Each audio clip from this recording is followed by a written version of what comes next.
Okay, as we're in chapter 12 of the book of Romans today, we'll call our attention to this again, and that is that in the first part of the book of Romans, we're talking about how God wants us 100%. He wants our body, He wants our mind. And so He deals with both of these in this particular first section that we've got here. Now, we'll not go back over all the things that he has said here, but I've got up there to the top that he uses an illustration that we change from a worm to a butterfly.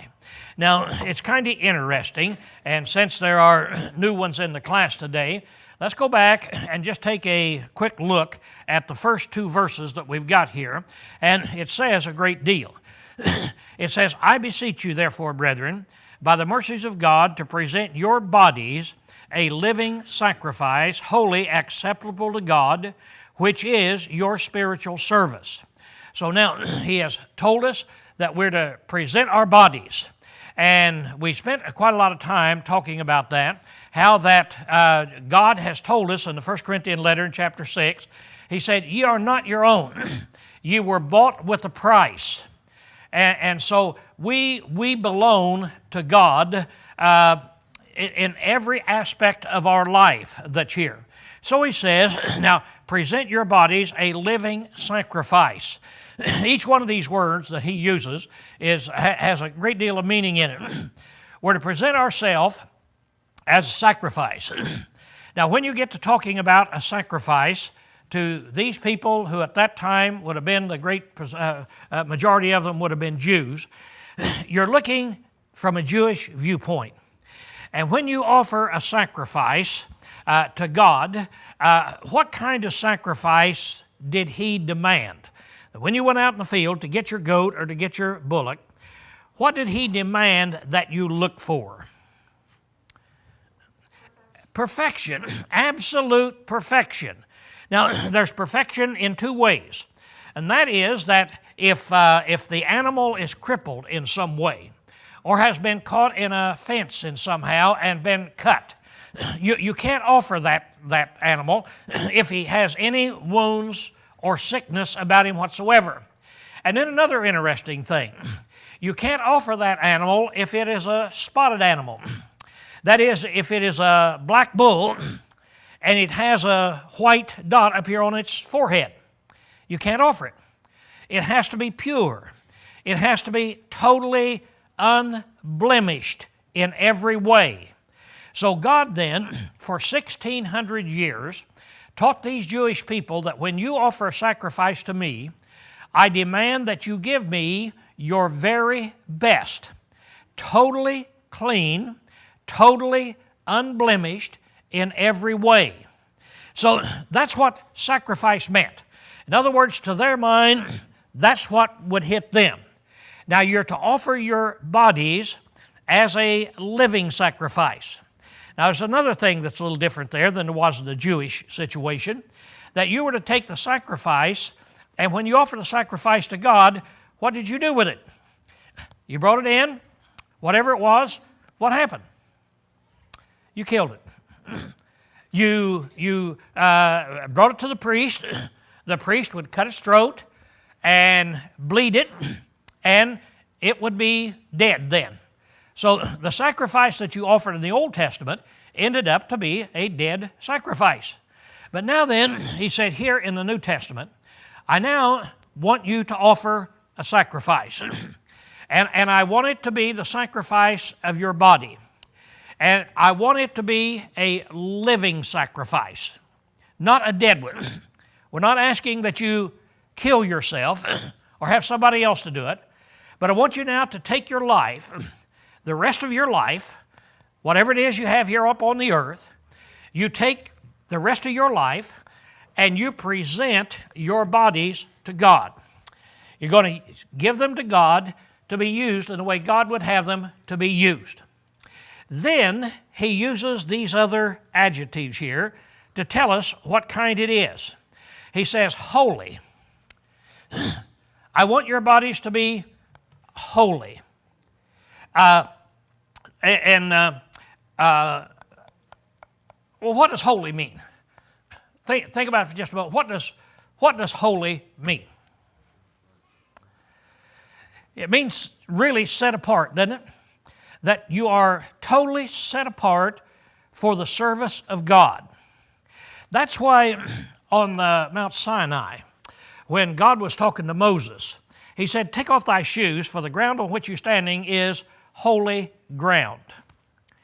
Now, what do you mean by that? He meant this ground that you're standing on right now, where there was the burning bush. God was appearing to him in this burning bush. There's something different about this ground on which you're standing than on the rest of the mountain, than on any other ground. This ground is holy ground. What did he mean? He means this ground that you're standing on, this bush, and you, draw your circumference, I don't know how big it would have been, right here, this ground that you're standing on has been set apart from all the other parts of the mountain, all other dirt, to be used for God.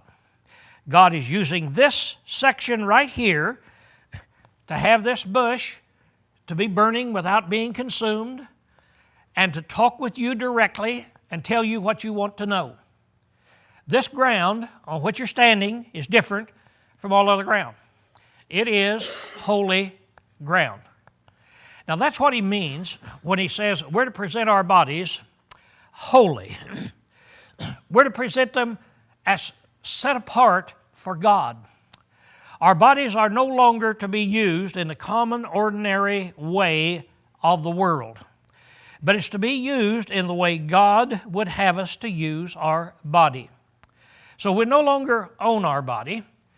We're to present our body as a sacrifice, belongs to God, and is to be totally separated in every way and dedicated to God. Then he puts in this statement here, he says, which is your spiritual service. What do we learn spiritual means?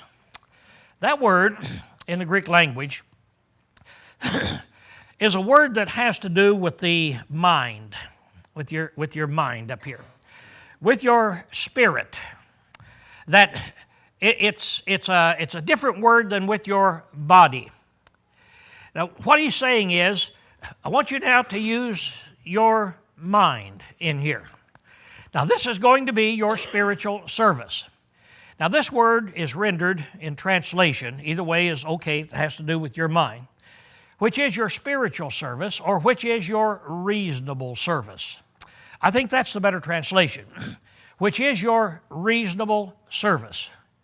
Now, Paul says, when God asks you to give your bodies totally, completely to Him, totally sanctified, they belong to Him, instead of you saying, wow, that's quite a lot, that's probably a little too much in there, he said, no, this is your reasonable service. This is what you would, it's just a reasonable price. There's nothing unreasonable about what God is demanding because you were bought with a price and now you belong to God. So he says, that's what I want you to do now in here. Then he goes ahead in verse 2, and we spent quite a lot of time of this on other classes, and be ye not fashioned according to the world. Now we make a play there on fashioned because Paul did. You're not to be fashioned according to the world, but be ye transformed by the renewing of your mind. So there's a vast difference in fashion and transform. When you fashion something, it means that you decorate it up. You paint it up or put different clothes on it or you do something of this nature. But it's still the same thing. Still the same thing. And you go out to trick-or-treating. Everybody that goes out puts a fashion on. They'll put a mask on. or you paint your face. Sometimes, let's say that there'll be a guy that wants to look really ugly, and so he makes himself into a hunchback, puts a pillow up there in his back, and he walks along like this, and there's a great big lump up there in his back. And so he walks around. Now, he has fashioned himself into what's called a humpback. He goes home, pull the pillow out, wash his face, and he's just exactly what he was before. That's fashion. That's what we do a lot of times when we become a Christian. We just put on a front. We just act like we're Christians. We'll many times act like we're Christians when we're around other Christians, but then act like the world when we're around the world. But it's just we paint our face so we look like a Christian. But now, let's take this same guy. I say 16. When he becomes 18, something happens to his gene structure, and he starts bending over. And his back starts forming that hump. And it bends him over with a big hump, and he ends up, and this is the only way he can walk. Now, he looks just like he did, only this time he's been transformed. He's changed. It's real. He's not the same boy. He's now a real humpback. He said, that's what I want you to do as a Christian. I want you to totally change. I want there to be a total change in your life, in your mind, in your body, in what you do.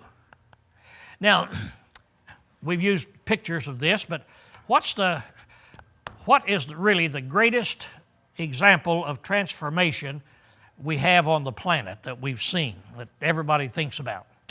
What do you think about when you talk about transform? It's that caterpillar to a butterfly, isn't it? One day he's a caterpillar crawling around an ugly worm. Crawls up, spins a cocoon around himself. 12 days later, breaks that cocoon open, and what comes out of the cocoon? It's not the worm. Yeah, it is the worm. It's the same worm that went in, but instead of it being a worm, it's totally changed, and now it's a butterfly. So that worm has totally, completely changed. Not just looks like a butterfly, it is a butterfly. That's what God says I want with my people. I want them to have a total change so they don't just look like it, but they actually are different in every sense of the word. So he then tells them, he says, now this is what you do, and the way you do it is, but be ye transformed, now he's going to tell us how to do it, by the renewing of your mind. So that you now are going to have a different mind. You're going to renew your mind. You're going to take your mind and you're going to do with it what you've done with your body, maybe just a little bit more. With your body, you have now not using it anymore in any kind of immoral situation. Now then your mind, you're going to take your mind and you're going to change it. And you're going to change it into what? What does the Bible tell us that you change your mind into? You change your mind into the mind of Christ. You're going now to do away with your mind. Do away with your way of thinking. And you're going to start thinking like Jesus Christ himself thinks. So, when we get through with this, we have a total transformation. And that's what he wants us to see that Christians really are. Now, when you look back and study the book of Acts, study any of the books, don't we all stand amazed at how you take those sinners? Let's take the guy who said he's the worst sinner on the face of the earth. Who was that? The guy that took position number 1, says, I'm it. That was Saul of Tarsus, wasn't it? And so later, that's what he said. His name was changed to Paul. He said, I'm the chief of all sinners. I was the most horrible person you could ever meet. He said, he's the one that tried to absolutely eradicate the name of Jesus from the face of this earth. Now, we all stand amazed at that guy, don't we? How that he was on the road to Damascus, and he had that experience, and he was converted, and once he was converted, what's your impression of Paul? What does everybody just kind of shake their head at? What kind of man was he from there on? Just totally dedicated in every way. He'd go from one city to the other. He would be beaten, driven out of town, humiliated, go to the next town, do the same thing. He was just totally committed to him. He said, it's no longer I who live, but Christ who liveth in me. And so here's a guy that was just absolutely, totally committed. And you see that with other people of the first century. You go into cities where lots of sinners, and they go in, they convert some people, and here you have a church. And then all of a sudden, you become amazed at how this church, its purpose is to change, and how all the teaching is to change, and how that some of the people in that church doesn't change. What would be the greatest example of that in your mind, of a church that was converted to Christ, but they had a lot of people that didn't change? Be Corinth, wouldn't it? That's the one that you would have, Corinth. But what was Paul's purpose? What did he exhort them about? What did he preach to them about? What did he rebuke them about? That's what it was, wasn't it? That you haven't changed. You're still babes. And he's trying to get them to change. And then we run across people like Philippi. And here's a city full of Roman soldiers who are retired, and men who have fought in wars for 20 years and killed innumerable numbers of people, and mean and vicious and just trained in death. And Paul goes in and he converts them. And what's the most amazing thing then that you have, and we're always bringing it out about the book of Philippians. Wow. You take those guys that live that way, were trained that way, and you convert them, and here then you have a church that doesn't seem to have any problems. He writes to that church, and all he does is brag on them. And there are no problems. They're totally changed people. They've changed from the killer Roman soldier to the loving child of God. What a change. And so we see that. And all through the world, why people then admire Christians and say, look at the difference in them. They've changed. Now, as we look at this change, there are certain steps in doing it. Now, the first step in transforming your mind to the mind of Christ, we're getting down now to where we are in other lessons, is number one, not to think of himself more highly than he ought to think. When you look at this, what are the percentage of people who are born on this planet that think they are number one? That think they're the greatest thing that's ever come along on this planet? You'd say, well, it's 100%, isn't it? That really is what the thing boils down to, is 100%. Little babies are born, and they cry, and they scream, and they throw fits. And why do they do that?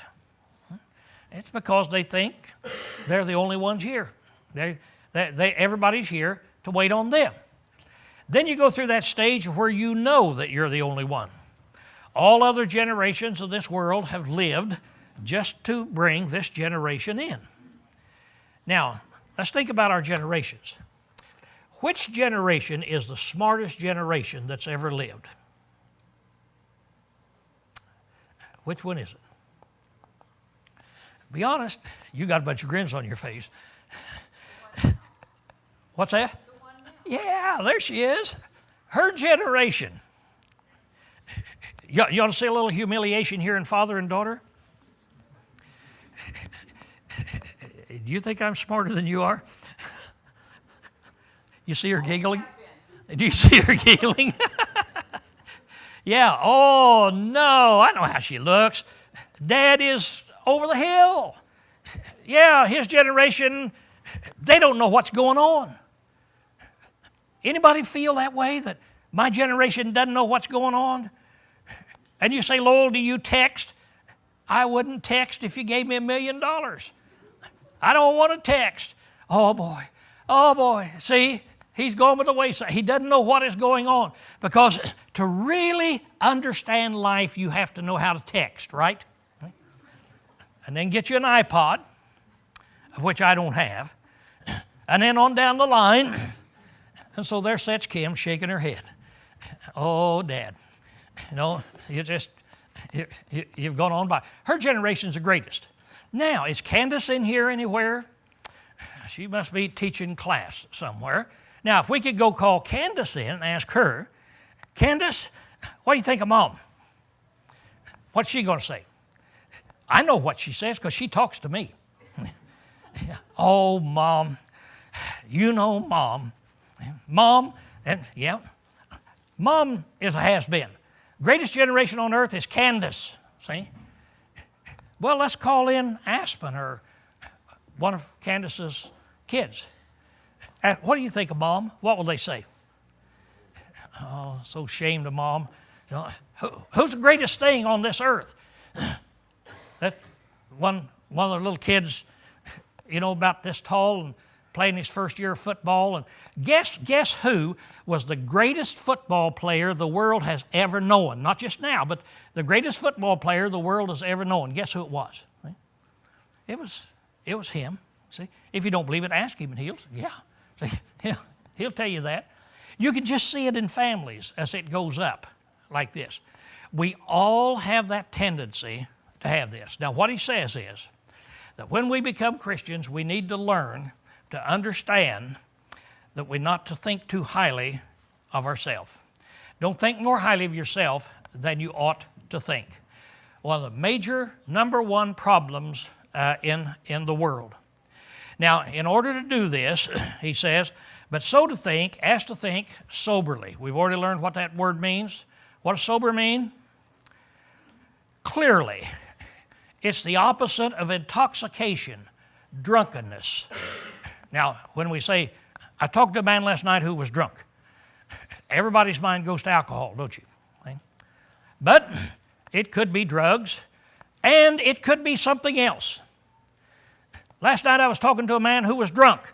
What might he have been drunk on? Himself. How great he is. How smart he is. How rich he is. How good looking he is. How. And along this, he might be drunk on himself. So we've got to look at ourselves and say, okay, now, do I have this problem? Am I intoxicated with myself, or can I think soberly in this? Then he says, you're to think according as God has dealt to each man a measure of faith.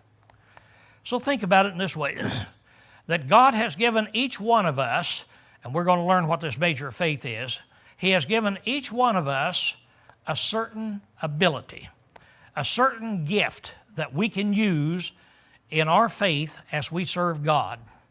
So in our service to Him, there are certain things that He can give us that are in here.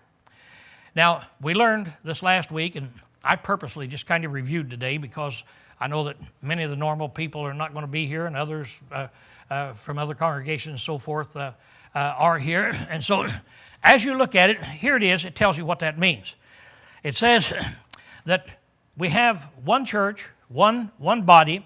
It has many members, and none of us have the same office. So, and having gifts differing according to the grace that was given to us. Now, here's what we have to do if we're going to think soberly, and we're not going to be intoxicated. we have to say something that really sounds egotistical. So far I've been saying things that kind of knocks that down and say, well, no, we shouldn't be too egotistical. But now let me put it this way. There's a certain way that I'm going to present it that sounds egotistical. Let's come back to Kim again, since I've picked on her. That, yeah, she looks at it and she knows more than I do, and yeah, so we got all this thing. Now, Kim had better think she has an ability that's better and greater than anybody else in this room. She better think that. That's what this says. This says that each one of us must do that. We must sit down and we must understand. You know, God has made me so I have an ability that is unique, which means it's one of a kind, that is different than anybody else. That means there are some things I can do that nobody else on this earth can do. But I have to keep it in perspective, and that is because God has given me that ability. And then to keep from getting drunk on myself, I have to look around and look at every person and say, now, every one of you in here has an ability that you can accomplish something that I can't even start to accomplish. So if God has certain things that He wants done, and we're going to leave them all up to me to do it, we're a bunch of drunkards in this congregation. We're intoxicated. We can't think clearly. In order to think clearly, we have to understand there are certain things each one of us can do that nobody else in this congregation can do. And then we set our heart and say, that's what I'm going to do. Now, it may be something of a public nature. It might be something of where you never get any acclamations. But there's something. You have an ability in doing some things nobody else can do. That's what this passage is saying. And then to keep us from getting that egotism, then we have to look and say, but that's true of everybody. Everybody has this ability nobody else has. So if we're not a drunk church, how are we going to work together? What is a church who is a sober church? What does it do? Every person is busy doing something. And what are they busy doing? What they have the ability to do. That's what Paul is saying in here. Now, next week, he's going to enumerate some abilities. He's going to say, now, some people can do this, some people can do that, some people can do this, and he's going to enumerate them, and we'll look at that. So, this morning, we'll call our class dismissed.